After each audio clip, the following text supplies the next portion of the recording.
요즘 뉴스를 보면 소아 청소년들의 비행에 대해서 좀 강력하게 조치가 필요할 것 같다라는 뉴스가 굉장히 많이 나오고 있어요. 그 정도로 요즘 청소년들이 하는 장난 또는 비행이 그저 장난의 정도로 또는 반항의 정도로 보기에는 어려운 사회적 문제가 많이 나타나고 있는데요. 이러한 사회적 문제, 즉 비행이 유지 반복되면 품행장애를 의심해 볼 수 있습니다. 품행장애는 소아기 때부터 시작을 해서 청소년기까지 쭉 유지가 되고 청소년기에서 만약에 성인기로 넘어간다면 이제 그때 만사에서 성격장애로 진단을 내릴 수 있게 돼요. 그래서 소아 청소년기에 품행의 문제, 비행의 문제, 타인에 대한 기본적인 권리를 침해하는 문제를 일으킨다면 우리는 그걸 품행장애로 의심해 볼 필요가 있어요. 구체적으로 어떤 진단의 기준이 필요한지 살펴보도록 하겠습니다.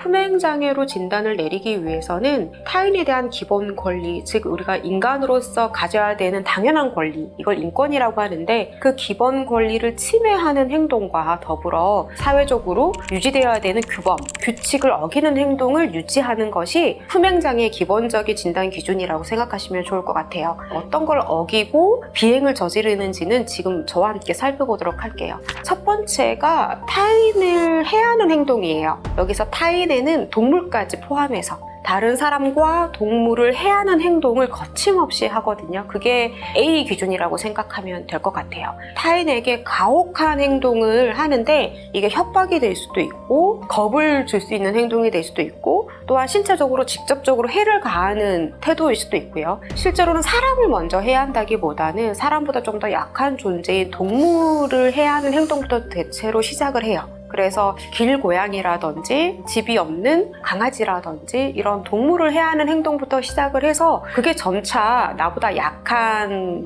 하구, 그러니까 또래 관계죠. 또래 관계로 이제 번져나기 시작을 하는 거죠. 이렇게 첫 번째 기준은 타인을 해한다, 동물을 포함한 그 기준이 있고 두 번째는 재산 파괴하는 행동이 있어요. 그러니까 타인의 재산을 파괴하는 거죠. 여기에는 방화를 포함해요.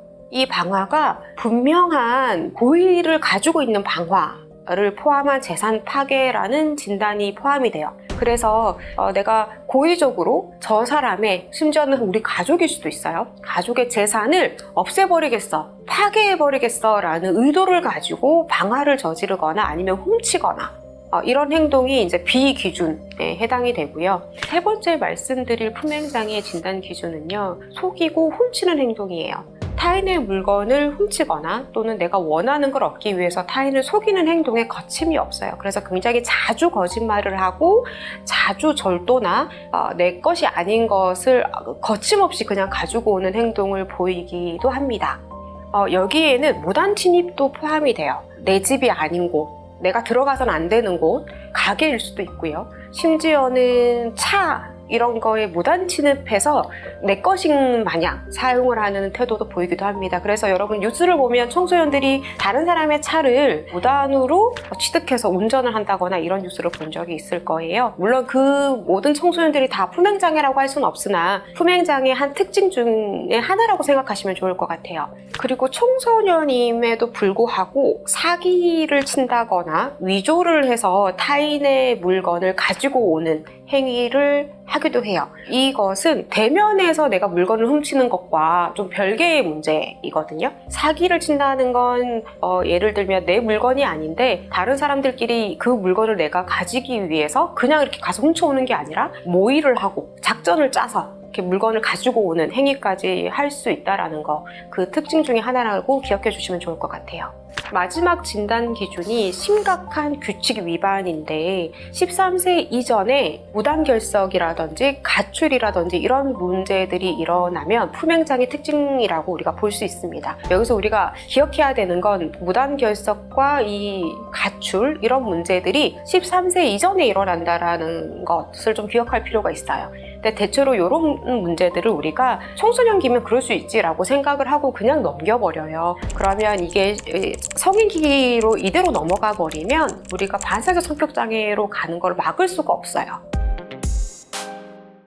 반사회적 성격장애 진단 기준에 18세 이전에 품행장애 진단이 있어야 된다라고 아까 말씀을 드렸는데요. 그렇다고 해서 품행장애가 다 반사회적 성격장애가 되는 것이 아니라는 걸 여러분들이 알아줬으면 좋겠어요. 그러니까 반사회적 성격장애이신 분들은 품행장애 흔적이 있지만 품행장애를 갖고 있다고 해서 100% 다 반사회성이 된다? 이건 아니에요.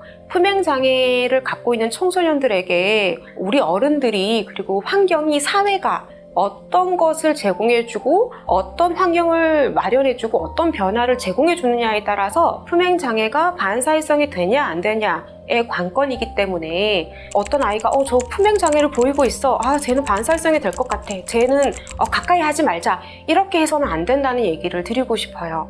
오늘은 품행장애의 특징에 대해서 살펴보았습니다. 품행장애가 반사회성 성격장애로 가지 않는 것이 굉장히 중요한 부분인데, 그렇게 되지 않게 하기 위해서 우리가 무엇을 할 수 있는지, 품행장애를 갖고 있는 소아 청소년기를 우리가 어떻게 도와줄 수 있는지 다음 영상에서 한번 이야기를 나눠보도록 하겠습니다.